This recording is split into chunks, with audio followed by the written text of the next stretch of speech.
અમદાવાદના સેજપુર વિસ્તારમાં બનતા વ્હાઇટ ટોપિંગ રોડની કામગીરી ટલ્લે ચડી। સ્થાનિકોનો આક્ષેપ છે કે છેલ્લા 3 મહિનાથી રોડની કામગીરી બંધ છે।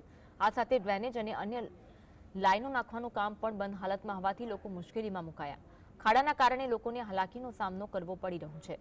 તો આ મુદ્દે એએમસીના ડેપ્યુટી કમિશનરે કહ્યું કે વ્હાઇટ ટોપિંગ રોડ બનાવતા પહેલા પાણી અને અન્ય લાઈન શિફ્ટ કરવાનું કામ કરી રોડની કામગીરી પૂર્ણ કરવામાં આવશે। છેલ્લા 6 મહિનાથી આ રોડનું જે કામ ચાલુ છે એ રોડનું કામ એવું ચાલુ છે કે કંઈ કામ થતું છે નહીં, ખાલી ખાડા ખોદીને જતા રહ્યા છે। એક દિવસ આવે 6 દિવસ નથી આવતા, કે કારીગર નથી, ગામડે ગયા છે, આમ છે। પછી આ અમારો ધંધાનો શું? इधर काफ़ी टाइम से डस्टिंग का बहुत प्रॉब्लम है, रोड का कुछ भी काम नहीं हो रहा है, ट्रैफिक का प्रॉब्लम है और यहाँ हर एक तरीके से आदमी परेशान है। कहने का मतलब यहाँ है कि यहाँ पिछले 6 महीने से कोई भी काम के तरीके नहीं है इन लोगों के पास। जो भी है कहने का मतलब परेशानी काफ़ी है।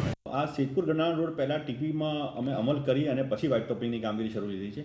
એટલે જે તે સમયે જ્યારે અમલ કર્યો ત્યારે ઘણા લોકોને પાણીના અને ડ્રેનેજના કનેક્શનો કપાઈ ગયેલા હતા।